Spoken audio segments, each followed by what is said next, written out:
The port is a regular topic of conversation at public meetings, and Monday's was no different. A special meeting was arranged, the Chamber of Commerce filled, and Port Project Manager Rob Miller and Financial Secretary Tim Waggett gave a presentation to the public as a decision gateway is reached. The key things that I'll bring you to are the gateways, which give us, the officers, the MLAs in EXCO, an opportunity to review where we are and decide whether or not we go forward, and if so, on what terms we go forward. That's key, because that's where we are at the moment. We are at the end of stage 1B, and this is the decision gateway as to whether we progress to stage 2. Up until now, it's been about the detailed design, it's been about options, it's been about where do we want the port, what type of port do we want, how do we future-proof it, and so on. This decision is about whether we put a spade in the ground or not and deliver it over the next 3 years. As was revealed during the meeting, the contractors have given a fixed price cost for this port. While the actual figure is commercially sensitive and cannot be given, the public were told that the original estimated costs of the port, around £50 to £70 million, have risen by 3 to 4 times, meaning that the final fixed price figure is now in the region of £150 to £280 million. This overall rise raised eyebrows and questions as members of the public asked how the costs had risen so dramatically. Do we have an explanation as to how we got from between 50 and 70 to 3 or 4 times that?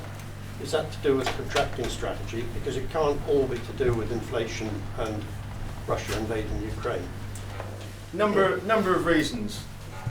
The original figure you get given was a random order of magnitude. It happens at the start of any contracting strategy. The one we chose was to have early contractor involvement at stage 1A, stage 1B, stage 2. The more you progress along that line and the more you put into the scope of your project, the more detail you put in there, it's inevitably normally that costs go up, which they did. You look at them and see if they're pertinent at the end of stage 1A and then up into stage 1B. Obviously, world markets have changed.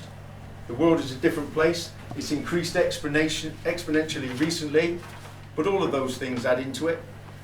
In terms of the process and the contracting strategy, no. The contracting strategy, in my opinion, and the process was suitable for a project of this complexity and magnitude. There's many of you will have heard of the Great Resignation that's gone on during the pandemic. A huge slug of people have come out of the labour force globally, and that's absolute fact. What that is doing is that's adding pressures to many construction firms as well, and it's influencing the way they may look at jobs as well. I won't speculate, but I'll be absolutely honest with you. There will be lots of entities who are really worried about rising costs at the moment, and those world markets will influence cost, and they will influence people's perception of risk, and that's a given. We asked MLA Roger Spink in our interview this week if he was comfortable with how much the costs had risen.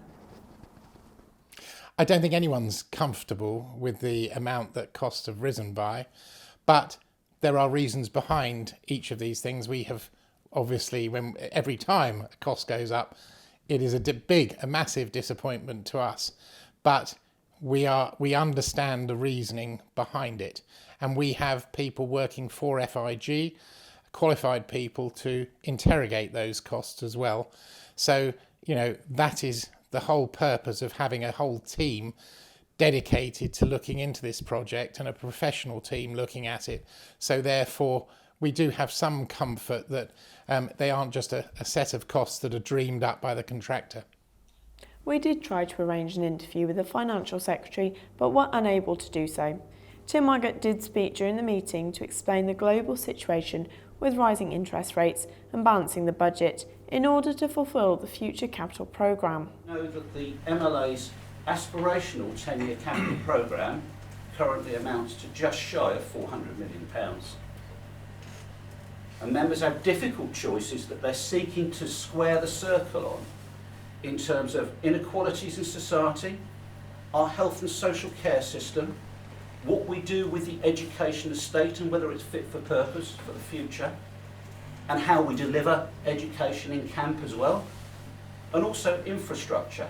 And when I was speaking earlier, I was talking about the timing and the historic nature of where we are at the moment, and the expectation that we may have had 2 or 3 years ago of where price paths were going and where they may be going now. And our current position is that we may well, as part of the next budget cycle, have to review that reserves policy with everything that goes with it. Reminding you, 2.5 times departmental operating expenditure. Did a rough calculation, excluding island plan investments, that would currently mean about £190 million. The minimum we can hold. General funds, balance sheet last year, about 260 million pounds. Meaning there's only about 70 million differential in that outside special funds to fund the future, without further surpluses being earned. The headroom of what we can deliver is a difficult challenge. Other concerns raised during the meeting included what return would be seen after the construction of the port and how this would feed back into other capital infrastructure projects, including hospitals and schools, and whether the government would actually be able to secure a loan to the size required. It is a challenging equation, and I set alongside that, I think it's really important as well that as part of the next set of budget principles, government needs to give some really careful thought to those areas of the Falklands that it subsidises as well. There's an awful lot of subsidy that goes into quite a number of services at various stages, and they have to be looked at almost dispassionately at the same time as this is considered about the value for money that they actually create and garner for society as a whole. The balance of this project and the scale of the whole capital programme is ever present in the front fork of our minds. And as Tim explained in his presentation, at the last budget we set that capital programme over 10 years at 400 million. We can see with the escalation that we've seen in this project alone, that 400 million in my mind seems incredibly unrealistic. So thinking about it in that bigger terms, we can't be too narrow, and if, and it is a big if, we decide not to press go at this next gateway and we go through one of those alternative options, we also need to be mindful about that ITQB journey that we've started and the commitments we've made to the fishing industry to be sure that we can still deliver and continue to meet our current needs, but also that growth journey to achieve more, so that this upcoming period of inflation that we are going to experience, we're not going to escape it, we can ride through it in the best way possible. Hearing the mood from the public on Monday, does it raise any concerns with this project?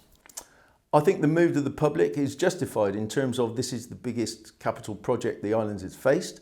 I think it's a large amount of money, so obviously as the public you're concerned, bearing in mind they also are concerned about the other projects in terms of that capital programme, whether it be the power station or whether it be the school or whatever their priorities are. So undoubtedly there's concern when you talk about the magnitude and complexity of this project and the decision and the impact it will have on the islanders.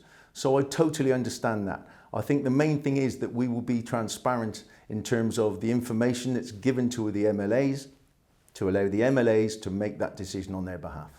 It's a big decision, it's a difficult decision, and I think people will be looking at what all the options are for us going forwards. You know, I think it's something that needs to be delivered for the Falklands, a port, but not at any cost. As the public meeting came to a close, some members of the public were left wanting more information. But what we do know, though, is that around £14 million has already been spent on this project to date across stages 1A and 1B. A new planning application is going in to explore the possibilities of scuttling the existing 5-pass structure. And on the 27th of September, MLAs sitting in Executive Council will have to make the biggest decision on this project to date. Do they continue with this port as planned and approved, with a fixed cost given by the contractors? Or do they hit pause on the project to explore other options for a new port solution for the Falkland Islands?